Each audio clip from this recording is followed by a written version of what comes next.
মহান স্বাধীনতা দিবস উপলক্ষে বরিশালে সর্বসাধারণের জন্য উন্মুক্ত করা হয়েছে বাংলাদেশ নৌবাহিনীর আধুনিক যুদ্ধজাহাজ বা নৌজা অদম্য। দিনভর এ আয়োজন ঘিরে নগরবাসীর মধ্যে দেখা গেছে ব্যাপক উৎসাহ ও ভিড়।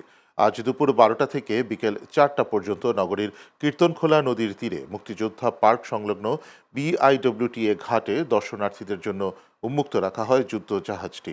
নির্ধারিত সময়ের মধ্যেই হাজারো মানুষ জাহাজটিতে প্রবেশ করে কাছ থেকে দেখার সুযোগ নেন। দুপুরের পর থেকেই জাহাজটি দেখতে বিভিন্ন বয়সী নারী, পুরুষ ও শিশুদের উপচে পড়া ভিড় দেখা যায়। পরিবার পরিজন নিয়ে অনেকেই জাহাজ পরিদর্শনে আসেন। প্রদর্শনী চলাকালে নৌ সদস্যরা দর্শনার্থীদের জাহাজের বিভিন্ন অংশ ঘুরে দেখান এবং এর কার্যক্রম সম্পর্কে ধারণা দেন।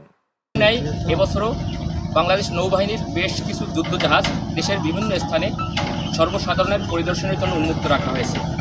এর ফলে তরুণ প্রজন্ম, শিক্ষার্থী অভিভাবক সহ সর্বসাধারণ বাংলাদেশ নৌবাহিনীর জাহাজ ভ্রমণের সুযোগ পাচ্ছে এবং একই সাথে তারা বাংলাদেশ নৌবাহিনীর সক্ষমতা, কর্মকাণ্ড এবং জীবনযাত্রা সম্পর্কে সম্যক ধারণা লাভ করার সুযোগ পাচ্ছে।